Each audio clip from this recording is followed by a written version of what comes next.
വിശുദ്ധ കുരിശിൻ്റെ അടയാളത്താൽ ഞങ്ങളുടെ ശത്രുക്കളിൽ നിന്ന് ഞങ്ങളെ രക്ഷിക്കണമേ. ഞങ്ങളുടെ തമ്പുരാനെ, പിതാവിൻ്റെയും പുത്രൻ്റെയും പരിശുദ്ധാത്മാവിൻ്റെയും നാമത്തിൽ ആമേൻ. 25-ാം അധ്യായം സോളമൻ്റെ സുഭാഷിതങ്ങളിൽ ഹിസ്തിയാവിൻ്റെ ആളുകൾ ശേഖരിച്ചതായി പറയപ്പെടുന്നു. ഇതിൽ ദൈവത്തിൻ്റെ മഹത്വം, രാജാക്കന്മാരുടെ ജ്ഞാനം, ന്യായം, വിനയം എന്നിവയെക്കുറിച്ചുള്ള ഉപദേശങ്ങൾ ഉൾക്കൊള്ളുന്നു. ആത്മനിയന്ത്രണമില്ലാത്ത മനുഷ്യൻ കോട്ടകളില്ലാത്ത നഗരം പോലെയാണ്. സുഭാഷിതങ്ങൾ 25-ാം അധ്യായം 28-ാം തിരുവചനം. 26-ാം അധ്യായം ഭോഷന്മാരെക്കുറിച്ചും അവരുടെ പ്രവൃത്തികളുടെ ബലങ്ങളെക്കുറിച്ചും കപടത്വം, അഹങ്കാരം, ആക്ഷേപം എന്നിവയുടെ ദോഷങ്ങളെക്കുറിച്ചും ശക്തമായ ഉപദേശങ്ങൾ നൽകുന്നു. ജ്ഞാനിയെന്ന് ഭാവിക്കുന്നവനേക്കാൾ ഭോഷന് കൂടുതൽ പ്രതീക്ഷയ്ക്ക് വകയുണ്ട്. സുഭാഷിതങ്ങൾ 26-ാം അധ്യായം 12-ാം തിരുവചനം. ഇനി 27-ാം അധ്യായം സ്വയം പ്രശംസിക്കരുത്, സ്നേഹിതന്റെ വില, ശാസനയുടെ പ്രാധാന്യം തുടങ്ങിയ ജീവിതോപദേശങ്ങൾ നൽകുന്നു. നാളെയെ ചൊല്ലി അഹങ്കരിക്കേണ്ട, ഒരു ദിവസം കൊണ്ട് എന്ത് സംഭവിക്കാമെന്ന് നീ അറിയുന്നില്ല.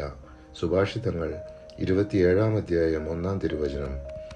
28-ാം അധ്യായം നീതിയും ദുഷ്ടതയും തമ്മിലുള്ള വ്യത്യാസം, ദൈവഭക്തിയുടെ പ്രതിഫലം, ന്യായപ്രമാണത്തിന്റെ പ്രാധാന്യം, പാപം മറയ്ക്കുന്നതിന്റെ ദോഷം എന്നിവയെക്കുറിച്ചുള്ള ശക്തമായ ഉപദേശങ്ങൾ ഉൾക്കൊള്ളുന്നു. തെറ്റുകൾ മറച്ചുവെക്കുന്നവന് ഐശ്വര്യമുണ്ടാവുകയില്ല, അവ ഏറ്റുപറഞ്ഞ് പരിത്യജിക്കുന്നവന് കരുണ ലഭിക്കും. സുഭാഷിതങ്ങൾ 28-ാം അധ്യായം 13-ാം തിരുവചനം. സുഭാഷിതങ്ങൾ 29-ാം അധ്യായം നീതിമാന്മാരുടെയും ദുഷ്ടന്മാരുടെയും ജീവിത ഫലങ്ങൾ, ജ്ഞാനത്തിന്റെ പ്രാധാന്യം, ന്യായപാലനത്തിന്റെ മൂല്യം, കേൾവിയും ശാസനയും സ്വീകരിക്കുന്നതിന്റെ ഗുണം എന്നിവയെക്കുറിച്ച് വിശദീകരിക്കുന്നു. ചുരുക്കത്തിൽ ഈ അധ്യായം ഒരു വ്യക്തിയുടെ മനോഭാവവും പ്രവർത്തനങ്ങളും സമൂഹത്തെയും രാജ്യത്തെയും എങ്ങനെ സ്വാധീനിക്കുന്നു എന്നതിനെക്കുറിച്ചാണ് ഇവിടെ വിവരിക്കുന്നത്. ഭോഷൻ കോപത്തെ കടിഞ്ഞാൺ അയച്ചുവിടുന്നു, ജ്ഞാനി അതിനെ ക്ഷമയോടെ നിയന്ത്രിക്കുന്നു. സുഭാഷിതങ്ങൾ 29-ാം അധ്യായം 11-ാം തിരുവചനം.